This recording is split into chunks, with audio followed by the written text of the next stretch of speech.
I know I recommend it. What you got to tell me?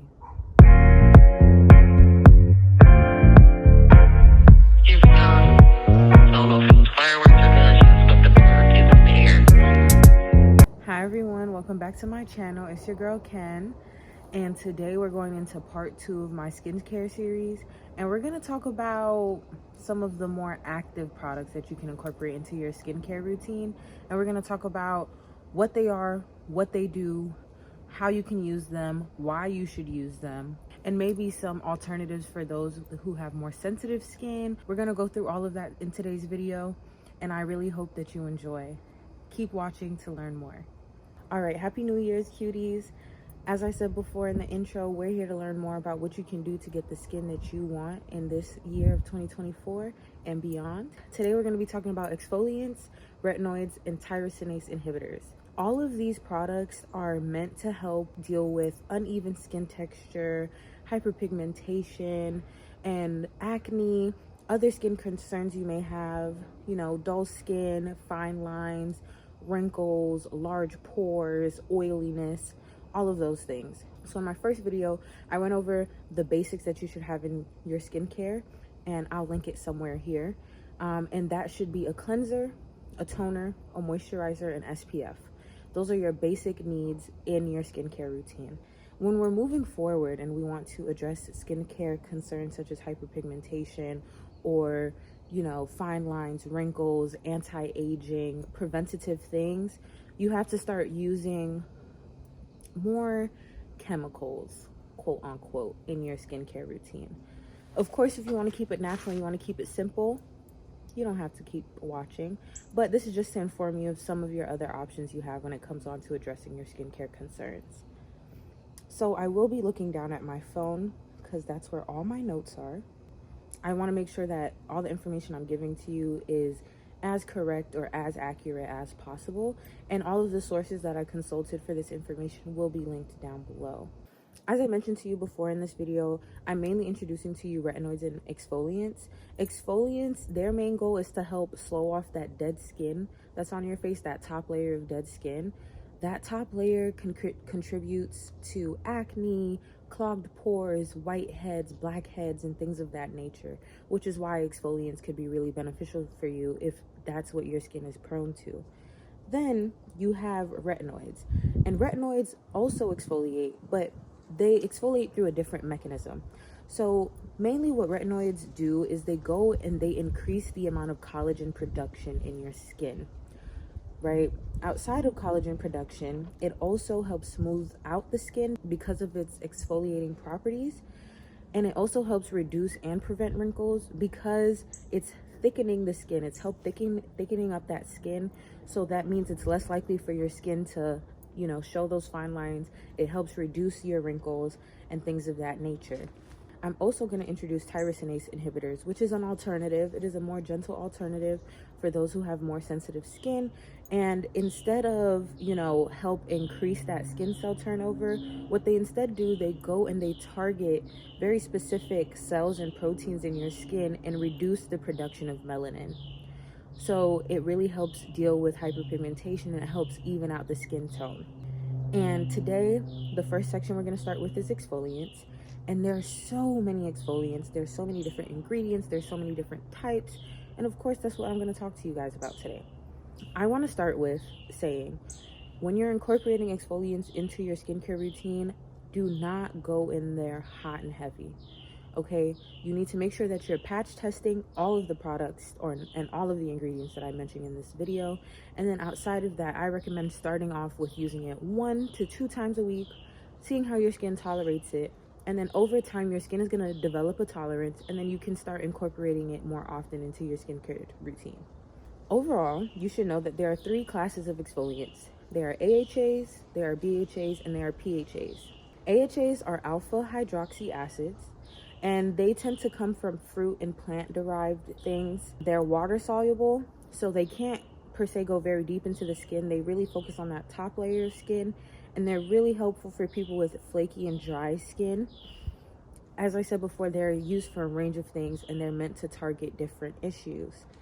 So the first one we have is glycolic acid, and that one's derived from sugarcane. It has the smallest molecular size, and so that means it is the one that can penetrate the most deeply, and it also is known to be the most irritative, right? That small molecule is able to go deeper into the skin, it's able to go deeper into the crevices, and because it's able to do that, you're more likely to experience some form of irritation. Our next one is lactic acid. That one comes from sour milk. It's a larger molecule, it's more gentle, and from what I've heard, bits and tidbits on Twitter and different social media platforms, it's great for people who have more sensitive and melanin-rich skin, of course, in small concentrations.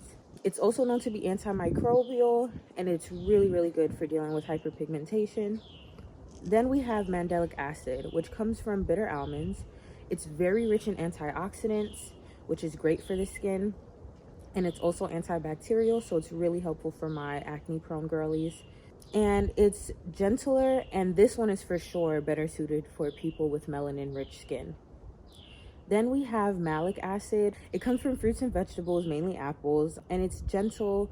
It's known to be brightening and exfoliating. Then you have tartaric acid, which comes from grapes. It's rich in antioxidants. It's known to be protective, and based on the current research that's out there, it's known to be also moisturizing and healing for the skin. The next class of exfoliants we have are BHAs, which are beta hydroxy acids. And beta hydroxy acids are oil soluble. So they're able to sneak in and get into your pores and break down all of that extra oil that's produced, all of that extra sebum. It helps, break up that skin. And so it's really helpful for people who are dealing with whiteheads and active acne and unclogging those pores. The most popular one is salicylic acid. And this one decreases the production of sebum, so it really helps with people who produce a lot of oil. And outside of that, it helps with open and closed comedones. So again, my girlies who are dealing with whiteheads. And it also helps with post-inflammatory redness and hyperpigmentation. Now, I just want to note, my skin is sensitive to salicylic acid. So I tend to avoid products that have them in there or use them at a very, very small concentration. Again, my skin is sensitive to it. It just does not get along with it. So I personally don't have it in my routine. When I do incorporate salicylic acid into my routine, I make sure it's in a small concentration. So just be aware of what your skin is sensitive to, and you'll know this as you try out new products. The next one is willow bark or salicylates. There's different types of salicylates, and again, these tend to be plant-derived, and they're salts and esters of salicylic acid. So you have that main molecule, salicylic acid, and then you add on, an ester group, or, you add on probably like a sodium or a calcium or something like that. And this makes it a bit more gentle for the skin. So again, I haven't tried any products out with this, but this is definitely something I want to experiment with in the future, just because I do deal with whiteheads, especially on my chin area. But those are the current options for BHAs, and it's really great for my acne prone and very oily skin girls. The next groups of exfoliants we have are PHAs, which are polyhydroxy acids, the new generation of AHAs. And the reason being is they are much larger molecules, they're much more gentle, they help exfoliate, retain moisture, and they really help with skin barrier function. And based on what I was reading, a lot of dermatologists recommend PHAs for those who deal with more severe skin concerns such as eczema and rosacea. And those are the three main groups of exfoliating products. So again, we have AHAs, we have BHAs, and we have PHAs. AHAs are great for getting that top layer of skin off, revealing the brightness that your skin has, getting rid of that dullness. BHAs are much better suited for my girls who are acne prone and are dealing with are dealing with oiliness in excess, right? But again, if you're sensitive, there are other options. And then we have PHAs, which are a new class of AHAs, a much larger molecule size, much more gentle, much better suited to sensitive skin and those with severe skin concerns and things of that nature. Now, as I mentioned in the beginning of this section, I really recommend starting off slow with these products ease them into your routine. Use them on and off. So, you know, on Monday night, you'll use an exfoliant. Don't use it again until Wednesday night. And in between that, you need to make sure that you're using moisturizers, you're using gentle cleansers. You know, you're really just trying to help your skin get used to these new products and allow them to work their magic. And again, you should be wary. You're not going to see an overnight difference. Yes, you'll see there are immediate differences that come upon using these products. But when you're dealing with hyperpigmentation, when you're dealing with acne, when you're dealing with things of that nature, it's going to take a couple weeks. It's going to take, you know, 3 to 4 weeks for you to see drastic changes in your skin. So be patient. I recommend getting sample sizes of some of these products and trying them out first. And then from there, you can see what ingredients work well with your skin, and then you can continue to adventure out into other products. Now, since we're talking about products, the products that I recommend personally, in my personal experience, is the Dermalogica Daily Milk Foliant. I think that is such a fabulous exfoliant. It has AHAs and BHAs in there. It's incredibly gentle. The lather is so nice. And I have to admit, you will immediately see how much softer your skin is. The next day, you'll see how bright and glowy it is. It's just a great product overall. And you'll see so much progress with your skin as you use it over the weeks. The next recommendation I have is the Beauty Strike Pineapple and Papaya Exfoliating Mask. It's a gel mask. You sit it on your skin for about 20 minutes and then you wash it off. I really have seen a reduction in my hyperpigmentation when using this mask, so I can for sure recommend it for that. And then the last item I have to recommend is the Glodega Majestic No. 5. Now this is a product that has lactic acid and I believe mandelic acid in there. It's formulated at lower concentrations, and it also has some nourishing ingredients in there, so it's really meant to help, you know, you repair your skin barrier, deal with that hyperpigmentation, possibly deal with some of your active breakouts that you could be experiencing. And I really like this esthetician. I'll make sure to link it down below. And I know I said the last product was the last product, but one more recommendation I have is Glow Recipes. Glow Recipe has a PHA toner or lotion, and I've seen really good reviews about it online. So if you are a sensitive skin girl and you want to try exfoliation, I do recommend Glow Recipes PHA toner. I believe it's a toner, PHA toner. I'll make sure to link it down below. The next class of ingredients that we're going to get into is retinoids. Now, I feel like in 2023, retinol became a very big point of discussion for many of the skincare girlies. I'm here to tell you exactly how retinol works. Now, give me a second. I'm going to read off what I wrote. Retinol works by increasing gene expression of proteins that produce collagen, increase cell turnover, and exfoliates the skin. The increase in collagen contributes to benefiting the structural integrity of the matrix of the skin. So I want you to think of collagen as a spring, you know, the spring in the mattresses, and that spring helps hold up the mattress, right? And as you sleep on a mattress, you know, you start to get dips because the springs begin to lose their strength. They begin to get worn out. What retinol does is it comes in and it returns the springs back to its original form, and it actually helps add quote unquote extra springs into your skin, right? And so this collagen really allows the skin to be elastic and pliable, right? Where people tend to get wrinkles is where you tend to contort your face. You get smile lines, you get, you know, the forehead wrinkles, you get crow's feet. You tend to get wrinkles where you contort your face. So that collagen is getting tired, it's getting depleted, and retinol helps replenish that, which is why you see such a significant difference with fine lines and wrinkles in those who are actively using retinol. By increasing the skin cell turnover, you shorten the skin cycle from 28 to 14 days. This is on a case-by-case basis.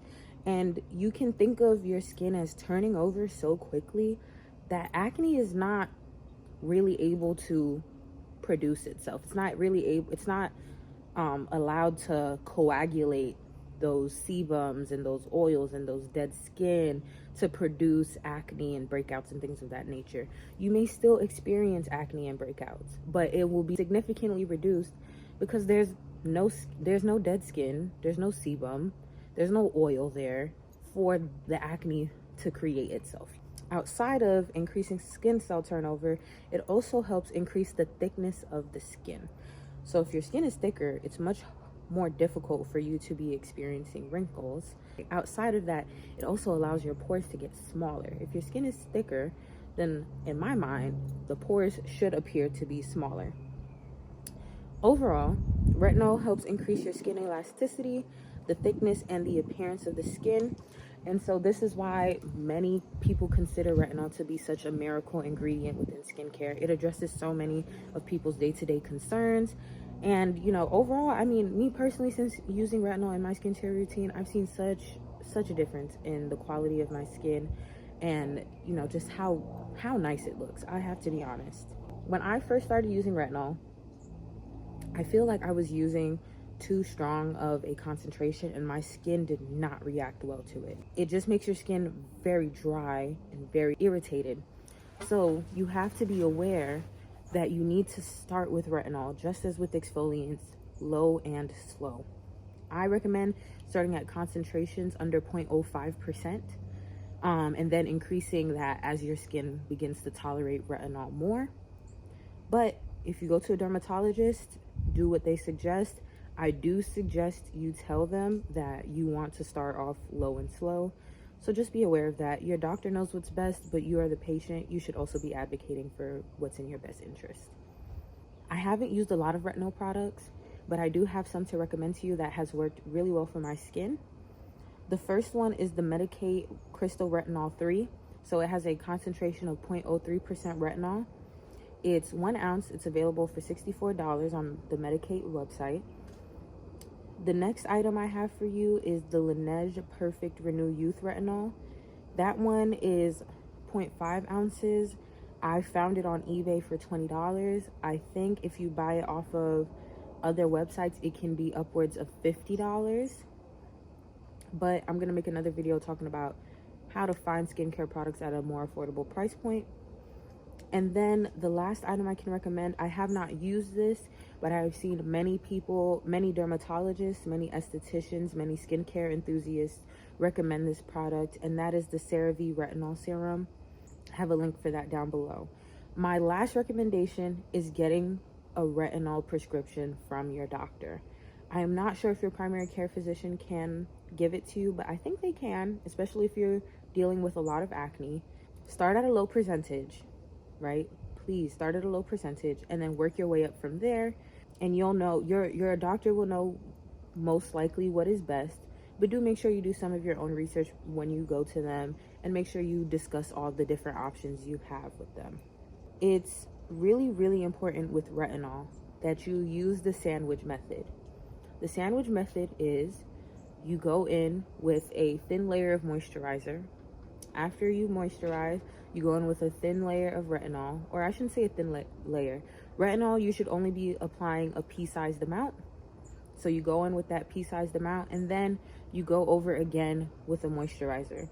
On the nights that you're using retinol, you should not be using any occlusive ingredients. So mainly, you should not be using any Vaselines. You should not be using any oils. Stay away from petroleum. Stay away from oil on the night that you use retinol. I know some people are retinol sensitive. No matter what percentage you go in at, no matter how much moisturizer you put on in between, before or after, your skin is sensitive to retinol. There is another option, and that's Bakuchiol. Bakuchiol is a plant-derived ingredient. It has shown to have similar results to retinol, and I'm going to read off to you a study that was done. So in 2018, there's a study done over 14 weeks. And what they did was they compared retinol users to Bakuchiol users. And what they found was at the end of those 14 weeks, that people who are using Bakuchiol had very similar, almost no difference in the results between retinol users and Bakuchiol users. And they also found that people who are using Bakuchiol had significantly less irritation on their skin. So Bakuchiol overall is just less irritative to the skin. Now, I guess the funny thing about Bakuchiol is that it does not interact with the same receptors as retinol. It's using a different mechanism to produce the same results, and I think that is what's making it a bit more gentle for the skin. Another bonus of on Bakuchiol is it is not photosensitive. So retinol, you should not be wearing it at all during the day. You can literally burn your skin. Whereas Bakuchiol, it's not sensitive to light. It doesn't become more reactive upon UV activation. And so you can use it at day and at night. But you should be using sunscreen every day anyways. You know you're supposed to go put on that sunscreen, cutie. Go put on that sunscreen. I don't have a lot of experience with Bakuchiol. I've only used one product, so that's the one I would recommend. And that is the Henrickson Glow Cycle Retin Out Power Serum. I mainly use it as a spot treatment for some of my active breakouts or any post-inflammatory acne, hyperpigmentation, things of that nature. I've also used it on the stretch marks around my chest, and I've seen my stretch marks reduce from using it there. Now, maybe I'm tripping. Maybe it's all in my head, but I swear I see a difference. So maybe if you're not even using it for your face, you can use it for your stretch marks. An idea, but we'll see. I'm going to do a couple experiments with that. So that is our retinol section. The last group of ingredients we're going to talk about is tyrosinase inhibitors. Tyrosinase inhibitors work by reducing the production of melanin because it inhibits the enzyme tyrosinase. It's really helpful to deal with hyperpigmentation in concentrated areas. So, you know, you had that mark that has not been leaving your skin for several months, for almost 2 years. I think that tyrosinase inhibitors will be really helpful for you because it's very clear that there is a concentration of melanin in your skin at that point. And what tyrosinase inhibitors do, it's not working to lighten your skin overall, but more so limit aberrant production of melanin in the skin. There are many different ingredients for tyrosinase inhibitors. I'm going to go over a few of those ingredients and I'm just going to name out a few.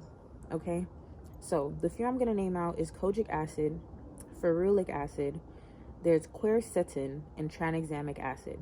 Those are all tyrosinase inhibitors, and some of them have exfoliating properties, some of them don't. Then we have some more special quote-unquote tyrosinase inhibitors.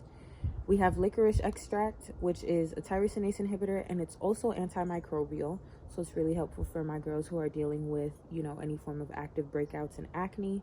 We have mulberry extract. This one is the safest for the skin. Then we have alpha arbutin. It is effective and non-irritating. We have azelaic acid, which is stronger. It's much stronger. It's naturally produced by the skin. It exfoliates and it perturbs overactive melanin production. It is also antimicrobial and anti-inflammatory. So it's most likely better suited for people with acne-prone skin. And then we have L-absorbic acid, which is just your good old vitamin C. As I mentioned before, these tyrosinase inhibitors may be better suited for my cuties with sensitive skin. Exfoliants may not be an option. Retinols may not be an option. But still want to deal with your hyperpigmentation, you want to deal with your acne, maybe a tyrosinase inhibitor may be more up your alley. I don't have a lot of experience with tyrosinase inhibitors. The one that I have mainly used in my routine has been alpha arbutin, and that is the one from The Ordinary. I love that one. I know I recommend it. What you got to tell me?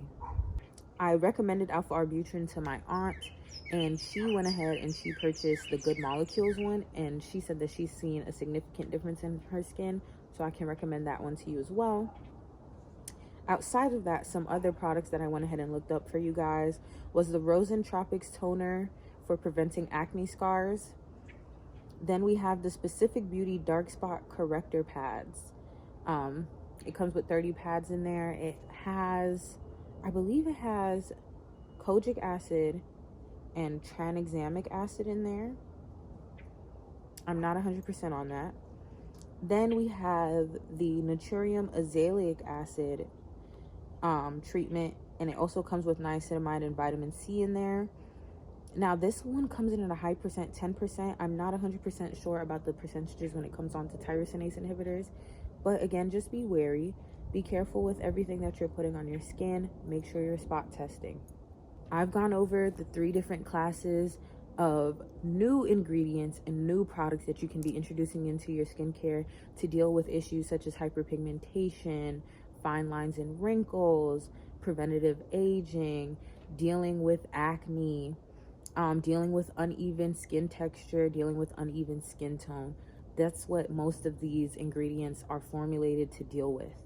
As I said before, low and slow.